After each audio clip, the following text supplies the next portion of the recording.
కొద్ది రోజుల్లోనే భారత్ హెలికాప్టర్లతో తన ప్రత్యేక బలగాలను రంగంలోకి దించింది.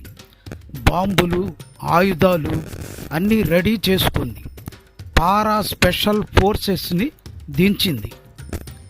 నిశ్శబ్దంగా ఉన్న సమయం రాత్రి 2 గంటలకు ప్రారంభమైన ఆపరేషన్ అనూహ్యంగా సాగింది. శత్రువులు ఊహించనంత వేగంగా భారతీయ సైనికులు వారి స్థావరాల్లోకి చొచ్చుకుపోయారు. కేవలం 30 నిమిషాల్లోనే కీలక ఉగ్రవాద నాయకులను అంతమొందించారు. ఉగ్రవాదుల శిబిరాన్ని పూర్తిగా ధ్వంసం చేశారు.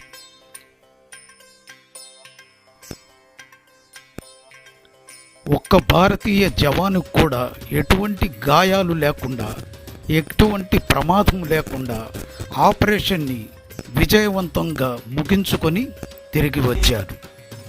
జై హింద్. భారత ప్రభుత్వం ఈ విషయాన్ని అధికారికంగా ప్రకటించకపోయినా అంతర్జాతీయ మీడియా దీన్ని ఇండియాస్ సైలెంట్ స్టోర్మ్గా పిలిచింది. పాక్ ప్రభుత్వం స్పందించలేక మౌనంగా ఉండిపోయింది.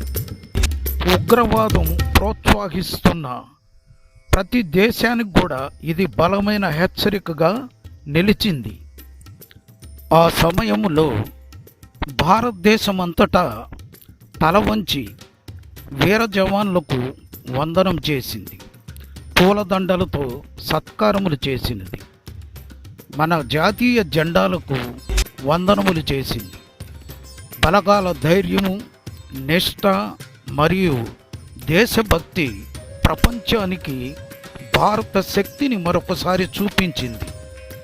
ప్రతి భారతీయుడి గుండెల్లో ఒక్కటే మాట: మన దేశాన్ని తాకితే ప్రతీకారము, బుద్ధి చెప్పటము తక్షణమే చేస్తుంది.